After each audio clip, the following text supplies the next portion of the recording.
This is the Microschool Minute, your weekly dose of microschooling news and events. In this week's edition of the Microschool Minute, the Idaho Supreme Court has unanimously upheld the state's private school choice refundable tax credit, rejecting arguments from various groups, including the Idaho Education Association, who claimed the program violated the state constitution. This decision ensures that public-supported funds remain available for families seeking alternative educational settings. This legal victory is a significant step for the expansion of alternative schooling in Idaho. By allowing tax credits for private education expenses, the state is facilitating a more diverse educational landscape. This model supports families in choosing schools that best fit their children's needs, including private and potentially microschool-style environments. The Iowa Senate has sent a bill to the governor's desk that provides a 2% increase in per-pupil funding for K-12 schools for the 2026 to 2027 school year. This $111.5 million boost was a compromise between House and Senate Republicans. While the funding is aimed at public schools, the overall climate of school funding in the state remains a central topic of debate.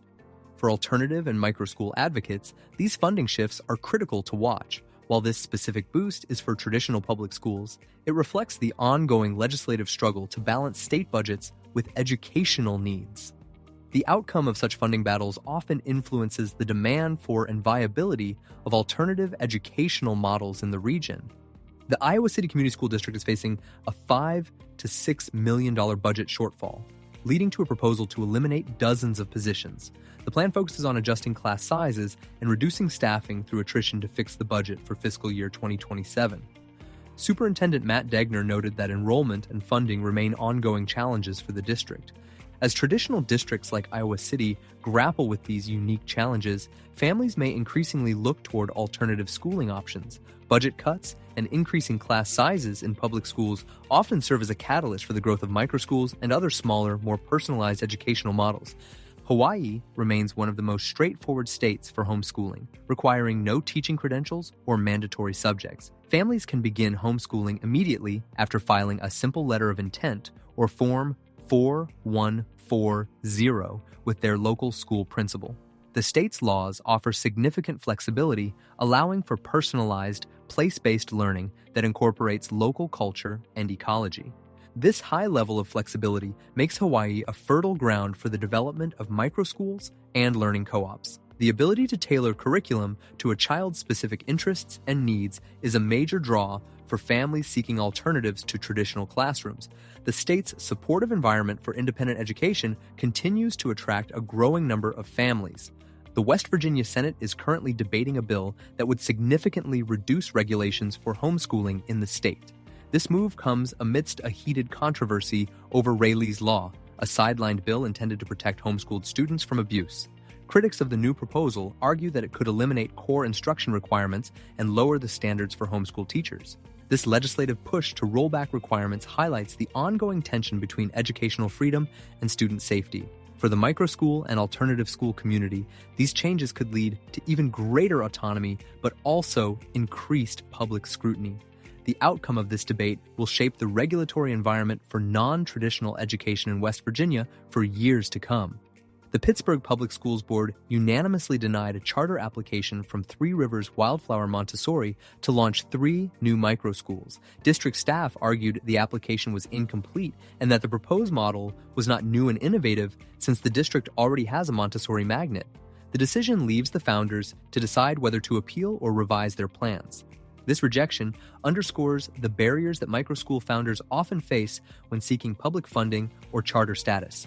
Despite the growing demand for small, community-based models, traditional school boards may view them as duplicative of existing programs. This case highlights the challenges of integrating innovative microschool models into established public school frameworks.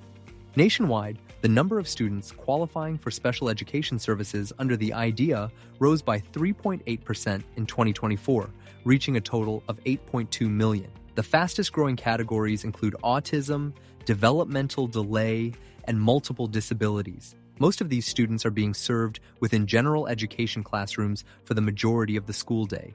The rise in special education enrollment has significant implications for alternative and microschools. These smaller environments are often better equipped to provide the highly personalized support that students with disabilities require. As traditional schools face increasing pressure to meet these needs, the demand for specialized alternative models is likely to grow. The U.S. Department of Education is actively shrinking its federal footprint by transferring several program responsibilities to other agencies. Through 9 interagency agreements, billions of dollars in grants and technical assistance for K-12 and higher education are being shifted to the Departments of Labor, Health and Human Services, and the Interior. This move is part of a broader strategy to downsize the department's role in education. This administrative shift could change how alternative and microschools access federal support and resources. By decentralizing education-related tasks, the federal government may be creating a more fragmented landscape for educational funding and oversight. Advocates for alternative schooling will need to navigate these new agency relationships to secure support for innovative models. Louisiana's L.A. Gator Scholarship Program, a school choice voucher initiative, is facing a major funding gap. While Governor Jeff Landry requested $93 million for the program, state lawmakers approved only $43 million. This shortfall means that while there were many applicants, the current funding only covers approximately 6,000 students. The funding pushback represents a significant hurdle for the expansion of private and alternative schooling in Louisiana. Without the full requested amount, many families who were promised the opportunity to use public dollars for private tuition will be left without support. This situation highlights the ongoing political and financial challenges of implementing large-scale school choice programs like the one recently implemented in Texas. Project Lead the Way has partnered with the Indiana Microschool Collaborative to bring career-connected STEM learning to flexible school environments. The collaboration has produced elementary and middle school learning units specifically designed for the unique needs of microschools.